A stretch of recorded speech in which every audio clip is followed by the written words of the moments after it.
ತುಂಬ ಬೇಸರ ಆಯಿತು ಮನಸ್ಸಿಗೆ.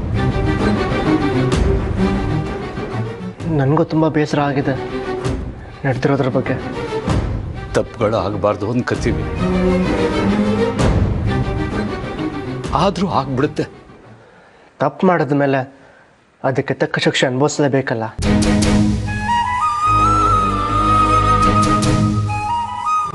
ಸ್ವಲ್ಪ ದಿನ ದೂರ ಇದ್ದು ನೋಡ್ತೀನಿ, ಎಲ್ಲ ಸರಿ ಹೋಗ್ಬೋದು. ನನ್ನ ಮಗಳಿಂದ ದೂರ ಆಗೋ ಯೋಚನೆ ಇಲ್ಲ ತಾನೆ? ದೊಡ್ಡ ತಪ್ಪು ನಡೆದಿದೆ, ಆದರೆ ಅದಕ್ಕೆ ನನ್ನ ಮಗಳ ಕಾರಣ ಅಲ್ಲ. ಅದು ಗೊತ್ತಲ್ಲ ನನಗೆ. ಜಾನ್ವಿ ಬಗ್ಗೆ ನನಗೆ ಯಾವ ಬೇಸರನೂ ಇಲ್ಲ, ಕೋಪನೂ ಇಲ್ಲ. ನನ್ನ ಬಗ್ಗೆ ಅಂತೂ ಇದೆಲ್ಲ. ನಿಮ್ಮ ಹತ್ರ ಕ್ಷಮೆ ಕೇಳೋ ಯೋಗ್ಯತೆಯೂ ನಮಗಿಲ್ಲ. ಹಾರದ ವಿಷಯದಲ್ಲಿ ರವಿ ತುಂಬ ದುಡುಕ್ಬಿಟ್ಟ.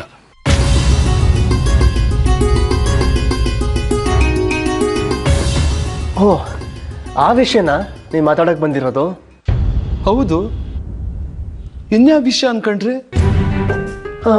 ಏನಿಲ್ಲ, ಸುಮ್ಮನೆ ಹಾಗೆ ಆಫೀಸ್ ನೋಡಿಕೊಂಡು ನನ್ನ ಮಾತಾಡ್ಸ್ಕೊಂಡು ಹೋಗಿ ಬಂದ್ರೆ ನಾನು ಅನ್ಕೊಂಡೆ.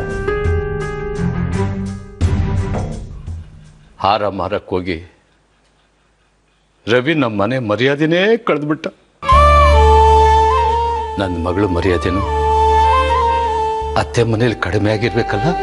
ಖಂಡಿತ ಇಲ್ಲ. ಜಾನ್ವಿದ್ ಏನು ತಪ್ಪಿಲ್ಲ ಅಂತ ನಮ್ಮ ಮನೇಲಿ ಎಲ್ರಿಗೂ ಗೊತ್ತು. ಬೇಕಿದ್ರೆ ಅವಳಿಗೆ ಫೋನ್ ಮಾಡಿ ಕೇಳಿ. ಬೇಡ ಬೇಡ, ನೀವು ಹೇಳಿದ್ರಲ್ಲ ಅಷ್ಟು ಸಾಕು. ಮನಸ್ಸಿಗೆ ಸಮಾಧಾನ ಆಯಿತು. ಕದ್ದ ಹಾರ ಮಾರಿರೋದ್ರಲ್ಲಿ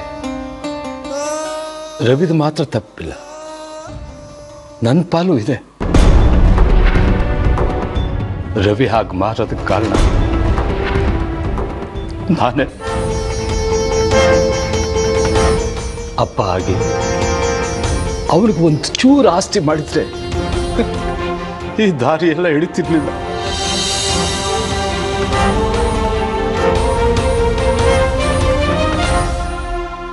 ಹಾಗಂತ ಆಸ್ತಿ ಇಲ್ದೇವ್ರು ಎಲ್ಲರೂ ಕಳ್ತನ ದಾರಿನ ಹಿಡಿತಿದಾರೆ ಅಂತ ಏನಿಲ್ವಲ್ಲ? ರವಿ ಹಿಡ್ದಿದ್ದಾನಲ್ಲ,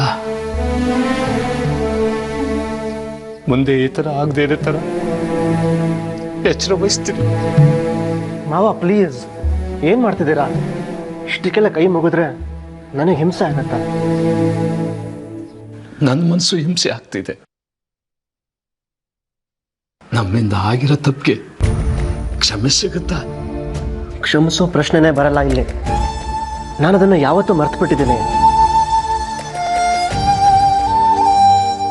ಪೂರ್ತಿ ಮನಸ್ಸಿಂದ ಹೇಳ್ತಾ ಇದ್ದೀರಾ? ನಂಬಿಕೆ ಇಲ್ವಾ? ಇದೆ, ಆದರೂ ಏನು? ನಮ್ಮ ನಂಬಿಕೆ ನಿಜ ಆಗಬೇಕು ಅಂದರೆ ನೀವು ನಮ್ಮ ಮನೆಗೆ ಊಟಕ್ಕೆ ಬರಬೇಕು. ನೀವು ನನ್ನ ಮಗಳು ಜಾನ್ವಿ, ನೀವು ನಿಮ್ಮ ಹೆಂಡತಿ ಜಾನ್ವಿ. ಅದೆಲ್ಲ ಯಾಕೆ? ನಾನೆಲ್ಲ ಮರ್ತಿದ್ದೀನಿ ಅಂತ ಹೇಳಿದ್ನಲ್ಲ. ಇಲ್ಲ ಇಲ್ಲ, ನೀವು ಗಂಡ ಹೆಂಡತಿ ಊಟಕ್ಕೆ ಬಂದ್ರೆ ಮಾತ್ರ ಕ್ಷಮಿಸಿದಿರಿ ಅಂತ ನಮ್ಮ ಮನಸ್ಸಿಗೆ ಖಚಿತವಾಗದು.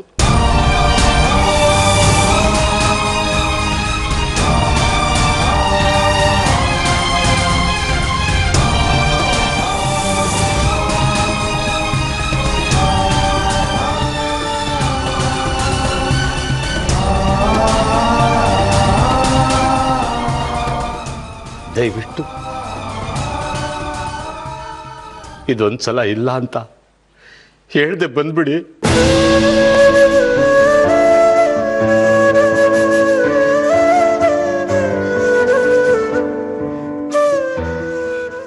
ಅಬ್ಬಾ, ಸದ್ಯ ಅಳಿಯಂದ್ರು ನಮ್ ರವಿನ ಕ್ಷಮಿಸ್ಬಿಟ್ರು. ದೇವ್ರ ದೊಡ್ಡವನು ರೀ. ಅಳಿಯಂದ್ರ ಮನಸ್ಸು ದೊಡ್ಡದು, ಅದಕ್ಕೆ ಅಷ್ಟು ದೊಡ್ಡ ತಪ್ಪಿಗೂ ಕ್ಷಮೆ ನೀಡಿದ್ದು. ಸುಮ್ನೆ ಕ್ಷಮೆ ಕೇಳಿ ಬರ್ಬೇಕಾಗಿತ್ತಪ್ಪ. ಊಟಕ್ಕೆ ಕರೆಯೋ ಅವಶ್ಯಕತೆ ಏನಿತ್ತು? ನಾವು ತಿನ್ನ ಅನ್ನನು ಜಾರಿಮೆ ಆಗ್ತಿರೋ ಭಿಕ್ಷೆ. ಯಾರಿಲ್ಲ ಅಂತ ಹೇಳಿದ್ದು? ಅವಳ ಸಂಪಾದನೆಯಲ್ಲಿ ಅವಳಿಗೆ ಅವಳ ಗಂಡಂಗ್ ಬೇಯಿಸ್ ಹಾಕೋದು ನನಗೇನ್ ಕಷ್ಟ ಇಲ್ಲ. ಆದ್ರೆ ನನ್ನ ಯೋಚನೆನೇ ಬೇರೆ ಇತ್ತು. ಏನು? ಜಾಹ್ನವಿ ಏನೋ ನಮ್ಮ ಮನೆ ಮಗಳು, ನಾವು ಹಾಕಿ ತಿಂತಾಳೆ. ಆದ್ರೆ ಅಳಿಯಂದ್ರು ಅಳಿಯಂದ್ರಿಗೆ ನಮ್ಮ ಮನೆ ಪರಿಸ್ಥಿತಿ ಚೆನ್ನಾಗಿ ಗೊತ್ತು. ಅಷ್ಟಕ್ಕೂ ಇದೇನು ಮೊದಲನೇ ಸಲ ಊಟಕ್ಕೆ ಬರ್ತಾ ಇಲ್ವಲ್ಲ? ಹಿಂದಿನ ಕಥೆನೇ ಬೇರೆ, ಈಗಿನ ಕಥೆನೇ ಬೇರೆ. ಗಂಡಸರ ಮನಸ್ಸನ್ನ ಗೆಲ್ಲೋದನ್ನ ಹೊಟ್ಟೆಯಿಂದಾನೇ ಶುರು ಆಗ್ಬೇಕು ಅಂತಾರೆ. ಅದೆಲ್ಲ ನಿಮ್ಗೆ ಅರ್ಥ ಆಗಲ್ಲ ಬಿಡ್ರಿ. ಸರಿ, ಈಗ ಹೇಳಿ, ಏನೇನು ಅಡುಗೆ ಮಾಡ್ಬೇಕು? ಅನ್ನ ಸಾಂಬಾರು, ತಿಳಿ ಸಾರು, ಹಪ್ಪಳ, ಪಾಯಸ ಅಷ್ಟೇ. ಯಾವ ಪಾಯಸ ಮಾಡ್ಲಿರಿ? ಯಾವ್ದೋ ಒಂದ್ ಮಾಡೆ. ನಾ ಮಾಡೋ ಪಾಯಸ ಅಳಿಯಂದ್ರಿಗೆ ಇಷ್ಟ ಆಗದೆ ಹೋದ್ರೆ? ಯಾಕೆ? ಅಡಿಗೆ ಮಾಡೋದಕ್ಕೂ ಜಾನ್ವಿ ಖರ್ಚ್ಕೋಬೇಕು ಅಂತ ನಾಟಕನಾ? ಇಲ್ಲಪ್ಪ, ದೇವ್ರಣೆಗೂ ನಾನೇ ಮಾಡ್ತೀನಿ. ಮಿಕ್ಕ ಅಡ್ಗೆದು ಏನು ಸಮಸ್ಯೆ ಇಲ್ಲ. ಆದ್ರೆ ಅಳಿಯಂದ್ರಿಗೆ ಯಾವ ಸ್ವೀಟ್ ಇಷ್ಟ ಅಂತ ಗೊತ್ತಿಲ್ಲ. ಒಂದ್ ಕೆಲ್ಸ ಮಾಡ್ತೀನಿ, ಜಾಹ್ನವಿಗೆ ನಾನೇ ಫೋನ್ ಮಾಡಿ ಕೇಳ್ಬಿಡ್ತೀನಿ.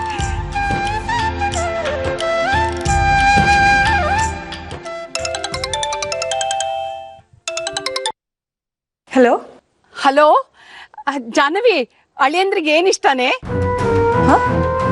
ಅಂದ್ರೆ ಊಟದಲ್ಲಿ ಏನೇನ್ ಇಷ್ಟ ಪಡ್ತಾರೆ ಅಂತ. ಪಾಯಸ ತಿಂತಾರಾ? ಮಾವಿನಕಾಯಿ ಚಿತ್ರಾನ್ನ ಮಾಡ್ಲಾ ಅಥವಾ ಹೇರಳೆಕಾಯಿ ಚಿತ್ರಾನ್ನ ಮಾಡ್ಲಾ? ಯಾಕೆ ಇದನ್ನೆಲ್ಲ ಕೇಳ್ತಿದ್ದೀರಾ? ಇನ್ ಯಾಕೆ ಕೇಳ್ತಾರೆ? ಅಳಿಯಂದ್ರಿಗೆ ಅಡ್ಗೆ ಮಾಡಿ ಬಡಿಸೋದಕ್ಕೆ. ಅಂದ್ರೆ ಶ್ರೀ ಅಪ್ಪನ ಮನೇಲಿ ಉಳ್ಕೊಂಡಿದ್ದಾನ? ಅವತ್ ನಾನೇ ಅಪ್ಪನ ಮನೆಗೆ ಹೋಗು ಅಂತ ಹೇಳ್ದೆ. ಬೇಡ, ವಿಷಯ ಗೊತ್ತಾದ್ರೆ ನೊಂದ್ಕೋತಾರೆ ಅಂತ ಹೇಳ್ದ. ಇವತ್ತು ಯಾಕೆ ಹೋದ? ಅಪ್ಪಂಗೆ ಏನು ಕಾರಣ ಕೊಟ್ಟಿದ್ದಾನೋ? ಅಪ್ಪನಿಗೆ ವಿಷಯ ಗೊತ್ತಾದ್ರೆ ಹೇಗೆ ತಗೋತಾರೋ? ಹಲೋ ಹಲೋ ಹಲೋ, ಜಾಹ್ನವಿ ಕೇಳಿಸ್ತಿದ್ಯೇನೆ? ಹಾ ಹೇಳಿ. ಏನೇ ಇದು? ಅಳಿಯಂದ್ರಿಗೆ ಏನ್ ಇಷ್ಟ ಅಂತ ಕೇಳಿ ಎಷ್ಟೊತ್ತಾಯ್ತು? ಯಾಕೇನು ಮಾತಾಡ್ತಾನೆ ಇಲ್ಲ? ಏನು ಮೌನ ಗೌರಿ ವೃತಾನ? ಶ್ರೀ ಯಾವಾಗ ಬಂದ ಅಲ್ಲಿಗೆ? ತಮಾಷೆ ಮಾಡ್ತೇನೆ. ಅವರಲ್ಲಿ ಇವತ್ತು ಬಂದಿದ್ದಾರೆ, ನಾಳೆ ತಾನೇ ಬರೋದು. ನಾಳೆನಾ? ಓ, ಅಳಿಯಂದ್ರೆ ನಿಂಗೆ ವಿಷಯನೇ ಹೇಳಿಲ್ವಾ? ದಿನ ಎಷ್ಟೊಂದು ವಿಷಯದ ಬಗ್ಗೆ ಮಾತಾಡ್ತೀವಿ, ನೀವ್ಯಾವ ವಿಷಯದ ಬಗ್ಗೆ ಮಾತಾಡ್ತಿದ್ದೀರಾ? ಅದೇ ಕಣೆ, ನೀವಿಬ್ರು ಗಂಡ ಹೆಂಡತಿ ನಮ್ಮನೆಗೆ ಊಟಕ್ಕೆ ಬರೋ ವಿಷಯ. ನಾನು ಶ್ರೀನಾ? ಹಾ, ಈಗ ಯಾಕೆ ಇದ್ದಕ್ಕಿದ್ದ ಹಾಗೆ? ಹಬ್ಬ ಇಲ್ಲ, ಹುಣ್ಮೆ ಇಲ್ಲ. ರವಿ ನಿನ್ ಹಾರ ಮಾರಕ್ ಹೋಗಿ ದೊಡ್ಡ ತಪ್ಪು ಮಾಡ್ಬಿಟ್ಟ ಕಣೆ. ನಮಗ್ ತುಂಬಾ ಅವಮಾನ ಆಗ್ಬಿಟ್ಟಿದೆ. ಆದ್ರೆ ಕದ್ದಿದ್ದು ರವಿ ಅಲ್ವೇ? ಆ ಮನೆ ಹಾಳ ನಿಮ್ ಮಾವ ಕೇಶಿ ಕಣೆ. ನನಗೆ ಆ ವಿಷಯದ ಬಗ್ಗೆ ಈಗ ಮಾತಾಡಕ್ ಇಷ್ಟ ಇಲ್ಲಮ್ಮ. ನನ್ಗೇನ್ ಇಷ್ಟ ಏನೇ ನಮ್ಮಣ್ಣ ಹಾರ ಕದ್ದ ಅಂತ ಹೇಳೋದಕ್ಕೆ? ಬೇಡ ಆ ವಿಷಯ, ಈಗ ಮುಗಿಸ್ಬಿಡಿ ಪ್ಲೀಸ್. ಅದು ಮುಗಿಸೋದಕ್ಕೆ ನಿಮ್ಮಿಬ್ರು ನಮ್ಮನೆಗೆ ಊಟಕ್ಕೆ ಕರೆದಿರೋದು. ರವಿ ನಿನ್ ಹಾರ ಮಾರಕ್ ಹೋಗಿದ್ ವಿಷಯ ನಿಮ್ಮ ಅಪ್ಪನಿಗೆ ಗೊತ್ತಾಗಿ ಗಂಡನ ಮನೆಯಲ್ಲಿ ನಿನ್ ಮರ್ಯಾದೆ ಹೋಯ್ತಲ್ಲ ಅಂತ ತುಂಬಾ ಬೇಜಾರು ಮಾಡ್ಕೊಂಡ್ರು ಕಣೆ. ನನ್ ಮಗಳ ನೆಮ್ಮದಿ ಹಾಳು ಮಾಡ್ಬಿಟ್ಟೆ ಅಂತ ಹೇಳ್ಬಿಟ್ಟು ರವಿನ ಸಿಕ್ಕಾಪಟ್ಟೆ ನಿಮ್ಮ ಅಪ್ಪ ಹೊಡೆದ್ಬಿಟ್ರು ಕಣೆ. ನಾನೇನಾರು ಬಿಡಿಸ್ಕೊಳಕ್ ಹೋಗ್ಲಿಲ್ಲ ಅಂದ್ರೆ ನೀನಿವತ್ತು ರವಿ ತಿಥಿ ಊಟಕ್ಕೆ ಬರ್ಬೇಕಾಗಿತ್ತು. ಯಾಕೆ ಈ ತರ ಅಪಶಕ್ನದ್ ಮಾತಾಡ್ತೀಯಾ? ಆತರ ಏನೂ ಆಗಿಲ್ವಲ್ಲ ಈಗ. ಹಾರದ ವಿಷಯದಲ್ಲಿ ನೀವು ಕ್ಷಮಿಸಿದೀರಾ ಅನ್ನೋದಾದ್ರೆ ನಮ್ಮನೆಗೆ ಊಟಕ್ಕೆ ತಪ್ಪದೆ ಬರ್ಬೇಕು ಅಂತ ನಿಮ್ಮ ಅಪ್ಪನೇ ಹೋಗಿ ಅಳಿಯಂದ್ರನ್ನ ಕರೆದು ಬಂದಿದ್ದಾರೆ ಕಣೆ. ಅಪ್ಪನ? ಅಪ್ಪ ಹೋಗಿದ್ರ ಶ್ರೀನ ಊಟ ಕರಿಯಕ್ಕೆ? ಅಯ್ಯೋ, ಅದನ್ನು ಹೇಳಿಲ್ವಾ ಅಳಿಯಂದ್ರು ನಿನ್ಗೆ? ಬಿಡೋ, ನವ ದಂಪತಿಗಳು ಅದೆಲ್ಲ ಮಾತಾಡಕ್ಕೆ ಪುರ್ಸೊತ್ತೆಲ್ಲಿರುತ್ತೆ ನಿಮ್ಗೆ? ಶ್ರೀ ಒಪ್ಕೊಂಡಿದ್ದಾನಂತ ಊಟಕ್ಕೆ ಬರಕ್ಕೆ? ಒಪ್ಪಿರೋದಕ್ಕೆ ಅಲ್ವೇನೆ ಅಡಿಗೆಗೆಲ್ಲ ಸಿದ್ಧತೆ ಮಾಡ್ಕೋತಿರೋದು. ನೀನೊಬ್ಳು ಅಳಿಯಂದ್ರಿಗೆ ಏನ್ ಇಷ್ಟ ಅಂತ ಹೇಳಿ ಅಂದ್ರೆ ಊರೆಲ್ಲ ಮಾತಾಡ್ತಿದ್ಯಾ. ಸರಿ ಹೇಳೀಗ, ಅಳಿಯಂದ್ರಿಗೆ ಏನ್ ಇಷ್ಟ?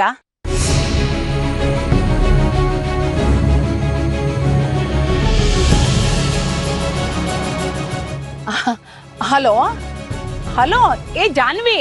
ಹಾ ಹೇಳಮ್ಮ. ಯಾಕೆ ನನ್ನ ಹತ್ರ ಮಾತಾಡಕ್ ಮೂಡಿಲ್ವೇನೆ? ಹೋಗ್ಲಿ ಬಿಡು. ಸರಿ, ಪಾಯಸ, 2 ಸ್ವೀಟು, ಪಲಾವು ಎಲ್ಲ ಮಾಡಿಟ್ಟಿರ್ತೀನಿ. ಊಟದ ಹೊತ್ತಿಗೆ ಗಂಡ ಹೆಂಡತಿ ಇಬ್ರು ಬಂದ್ಬಿಡ್ಬೇಕು. ಹಾ,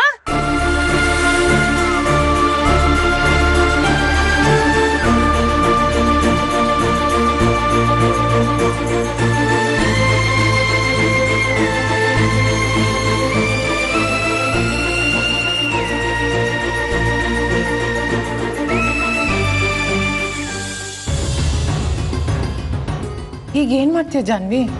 ಅದೇ ನನಗೂ ಗೊತ್ತಾಗ್ತಿಲ್ಲ. ಶ್ರೀ ಬೇರೆ ಬರ್ತೀನಿ ಅಂತ ಒಪ್ಕೊಂಡ್ಬಿಟ್ಟಿದ್ದಾನೆ. ಅಯ್ಯೋ ಈ ಗಂಡಸ್ರೆ ಹೀಗೆ ಹೇಳ್ದೆ ಕೇಳ್ದೆ ಒಪ್ಕೊಂಡ್ಬಿಡ್ತಾರೆ. ನಮಗ್ ಮನಸ್ಸು ಇದೆಯೋ ಇಲ್ವೋ, ಸರಿಯಾಗಿರೋ ಸೀರೆ ಇದೆಯೋ ಇಲ್ವೋ, ಅದಕ್ಕೆ ಮ್ಯಾಚಿಂಗ್ ಬ್ಲೌಸ್ ಇದೆಯೋ ಇಲ್ವೋ ಒಂದು ಯೋಚನೆ ಮಾಡಲ್ಲ. ತಂಪಾಡಿಗೆ ತಾವು ಒಪ್ಕೊಂಡ್ಬಿಡ್ತಾರೆ.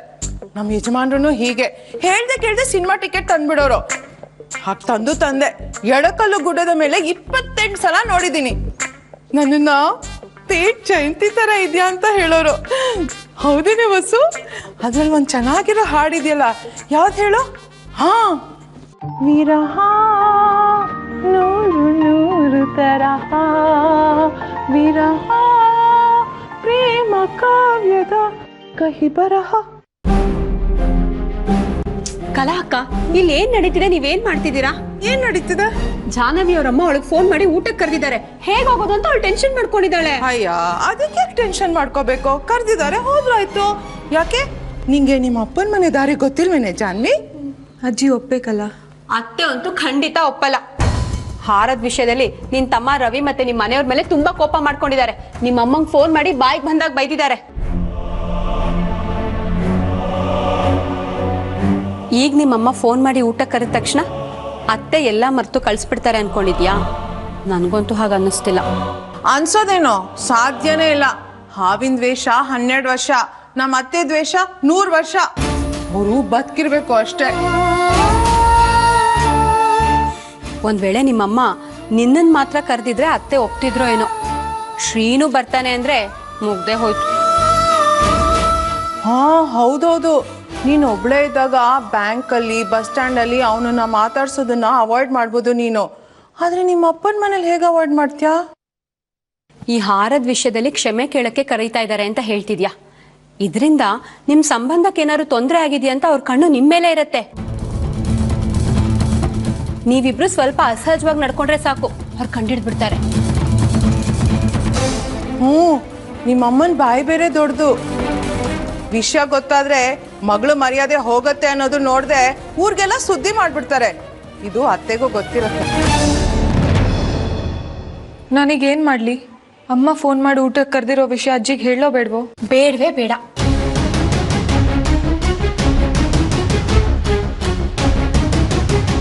ನಾನೀಗೇನ್ ಮಾಡ್ಲಿ? ಅಮ್ಮ ಫೋನ್ ಮಾಡಿ ಊಟಕ್ಕೆ ಕರೆದಿರೋ ವಿಷಯ ಅಜ್ಜಿಗೆ ಹೇಳೋ ಬೇಡವೋ? ಬೇಡವೇ ಬೇಡ. ಅದೇ ನಿಮ್ಮಮ್ಮ ಫೋನೇ ಮಾಡಿಲ್ಲ ಅನ್ಕೊಂಡ್ಬಿಡು. ನೀರ್ ಬರ್ದಿರೋ ನಲ್ಲಿ ಮುಂದೆ ಕೊಡ ಇಟ್ಟು ಕಾಯೋದು ಒಂದೇ, ಅತ್ತೆಗ್ ವಿಷಯ ತಿಳಿಸೋದು ಒಂದೇ. ಒಪ್ಪಿಗೆ ಸಿಗಲ್ಲ ಅಂತ ಅಂದ್ಮೇಲೆ ಯಾಕೆ ಕೇಳ್ಬೇಕು ಅಲ್ವಾ? ನನಗೊಪ್ಪಿಗೆ ಇದೆ.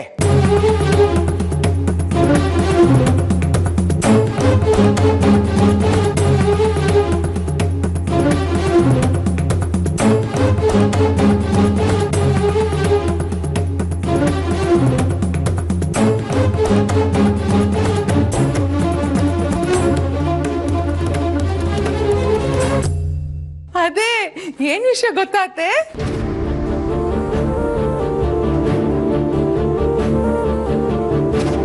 ನಾನೆಲ್ಲ ಕೇಳಿಸ್ಕೊಂಡೆ.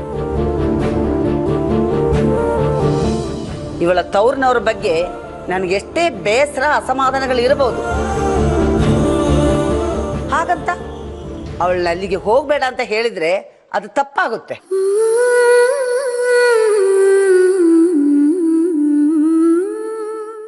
ಅಲ್ಲಿ ಹೋಗಿ ತನ್ನವ್ರ ಜೊತೆ ಬೆರೆತು ಮಾತಾಡಿದ್ರೆ ಅವಳ ಮನಸ್ಸಿಗೂ ಸ್ವಲ್ಪ ಸಮಾಧಾನ ಆಗುತ್ತೆ. ಹಳೆ ಕಹಿನ ಎಷ್ಟು ದಿವಸ ಅಂತ ನೆನ್ಪಿಟ್ಕೊಳ್ಳೋದು?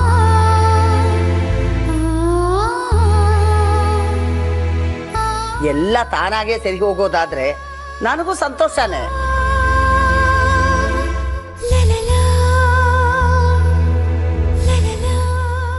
ನೀನು ಹೋಗ್ಬಾ ಜಾನ್ವಿ.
ಜಾನ್ವಿ ಈ ಸೀರೆ ಉಟ್ಕೊಂಡು ಈ ಒಡವೆ ಹಾಕೋ.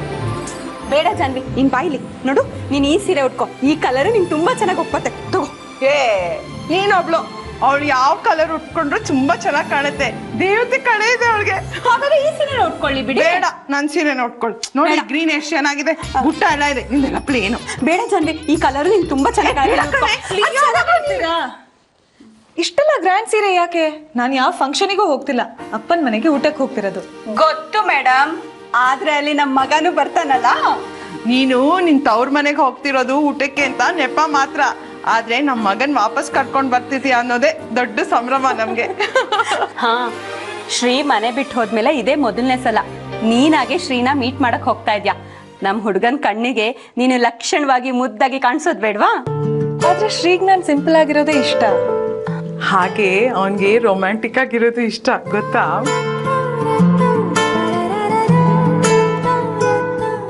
ರೊಮ್ಯಾಂಟಿಕ್ ಅಂದ ತಕ್ಷಣ ನಾಚ್ಕೊಳ್ಳೋದು ನೋಡು. ಈಗ್ಲೇ ಹೀಗೆ ನಮ್ಮ ಮಗನ್ ಮುಂದೆ ಅಷ್ಟೇ ಕತೆ. ನಾಚ್ಕೊಂಡಿದ್ ಸಾಕು, ಈಗ ಹೇಳು, ಈ 2 ಸೀರೆಯಲ್ಲಿ ಯಾವ ಸೀರೆ ಚೆನ್ನಾಗಿದೆ ಅಂತ. ಇದನ್ನ ಉಟ್ಕೋ. ಬೇಡ, ಇದು. 2 ಸೀರೆ ಚೆನ್ನಾಗಿದೆ. ಜಾಣೆ ಕಣೆ ನೀನು, ಜಗಳ ಬೇಡ ಅಂತ ಹೇಳೋದ್ ನೋಡು. ಸರಿ ಬಿಡು, ಅವಳು ತಂದಿರೋ ಸೀರೆನೆ ಉಟ್ಕೋ, ಆದ್ರೆ ನಾ ತಂದಿರೋ ಒಡವೆ ಹಾಕೋಬೇಕು. ಓಕೆ.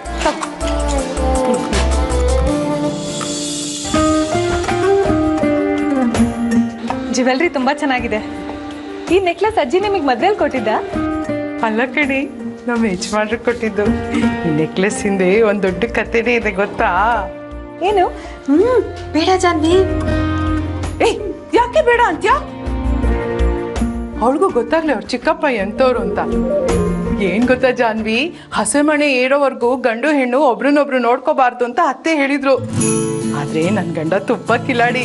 ಮದ್ವೆ ಹಿಂದಿನ ದಿನ ಮಧ್ಯರಾತ್ರಿ ಎಲ್ರು ಮಲ್ಗೋದ್ಮೇಲೆ ಕಿಟಕಿ ಹತ್ರ ಬಂದು ಬಾಗ್ಲು ಟಕ್ ಟಕ್ ಟಕ್ ಅಂತ ಕುಟ್ಟೋದ. ನಾನು ಯಾರೋ ಕಳ್ಳ ಬಂದ್ರು ಅಂತ ಜೋರಾಗಿ ಕಿರ್ಚಣ ಅಂತಿದ್ದೆ, ನೋಡಿದ್ರೆ ನಾನು ಬೈದ್ಬಿಟ್ಟೆ.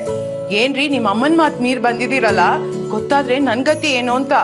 ಅದಕ್ ಪಾರ್ಟಿ ನಾನು ನಮ್ಮ ಅಮ್ಮನ್ ಮಾತ್ ಕೇಳಿದ್ರೆ ತಾನೆ ಅಂತಾರೆ. ಆವತ್ತೇ ಈ ನೆಕ್ಲೆಸ್ ನಾನು ಪ್ರೆಸೆಂಟ್ ಮಾಡಿದ್ದು. ಕಿಟಕಿ ಆಚೆ ಅವರು, ಕಿಟಕಿ ಈ ಕಡೆ ನಾನು. ಕಿಟಕಿಯಿಂದಾನೇ ನಂಗೆ ನೆಕ್ಲೆಸ್ ಹಾಕ್ಬಿಟ್ಟಿದ್ರು. ಆವತ್ತೇ ನನ್ನ ಪಾಲ್ಗೆ ಮದ್ವೆ ಆಗೋಗ್ಬಿಟ್ಟಿತ್ತು. ನನ್ಗೋಸ್ಕರ ಅಮ್ಮನ ಮಾತನ್ನ ಮೀರಿದ ನನ್ನ ಗಂಡ ನನ್ನ ಕಣ್ಣಲ್ಲಿ ಹೀರೋ ಆಗ್ಬಿಟ್ಟಿದ್ರು. ಆಮೇಲೆ ಗೊತ್ತಾಗಿತ್ತು.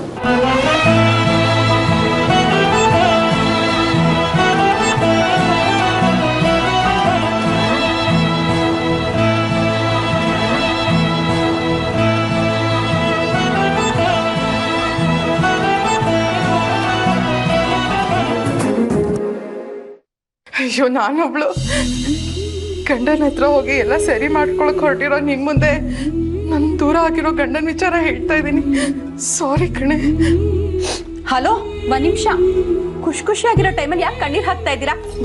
ಜಾನ್ವಿ ಬಾ, ನಾನು ನಿಂಗೆ ಸೀರೆ ಉಡಿಸ್ತೀನಿ. ಬೇಡ, ನಾನೇ ಉಟ್ಕೋತೀನಿ. ನೋ, ಇವತ್ತೇನಿದ್ರು ನೀನು ನಾವ್ ಹೇಳೋದನ್ನೇ ಕೇಳ್ಬೇಕು. ಅದೇ, ಸುಮ್ನೆ ಬಾರೆ, ಮಾತಾಡೋಂಗಿಲ್ಲ ನೀನು.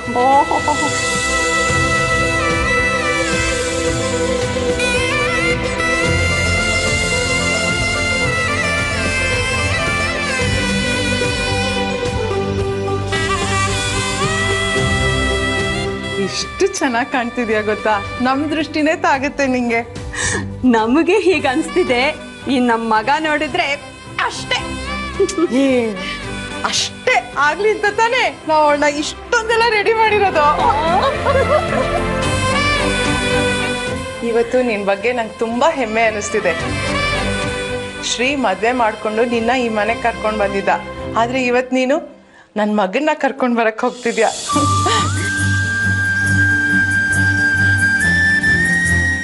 ಶ್ರೀ ನಿಜವಾಗ್ಲೂ ಬರ್ತಾರೆ ಅಂತೀರಾ? ಬರ್ದೇ ಎಲ್ಲಿ ಹೋಗ್ತಾನೆ? ಅವನ್ಗೂ ಒಂಟಿಯಾಗಿದ್ದು ಸಾಕಾಗೋಗಿರತ್ತೆ. ನಮ್ಗೆಲ್ಲ, ಅದ್ರಲ್ಲೂ ನಿನಗೆ ಅವನ್ನ ಬಿಟ್ಟಿರೋದು ಎಷ್ಟು ಕಷ್ಟ ಆಗ್ತಿದೆ ಅನ್ನೋದು ತಲೆಗೆ 4 ಮೊಟ್ಟಕ್ಕೆ ಹೇಳು, ಅರ್ಥ ಮಾಡ್ಕೋತಾನೆ. ಹೇ, ಏನೇನೋ ಹೇಳ್ಕೊಡ್ಬೇಡ, ತಲೆಗಿಲ್ಲ ಮಟ್ಕೋಕ್ ಹೋಗ್ಬೇಡಮ್ಮ. ಅವ್ನಿಗೆ ತಲೆನೋವು ಬಂದ್ರೆ ನೀನೇನು ಬಾಯ್ ಬಿಟ್ಟು ಹೇಳೋದೇ ಬೇಡ. ಹಿಂಗ್ ನೋಡಿ ಅವನಿಗೆ ಹಿಂದಿಂದ ಬಂದ್ಬಿಡ್ತಾನೆ. ನಂಗೆ ತುಂಬಾ ಇಂಪಾರ್ಟೆಂಟ್ ಕೆಲಸ ಇದೆ, 1 ನಿಮಿಷ ಬಂದೆ. ಕಲಾಕ ತಡಿಯ ಮರ್ತೋಗುತ್ತೆ.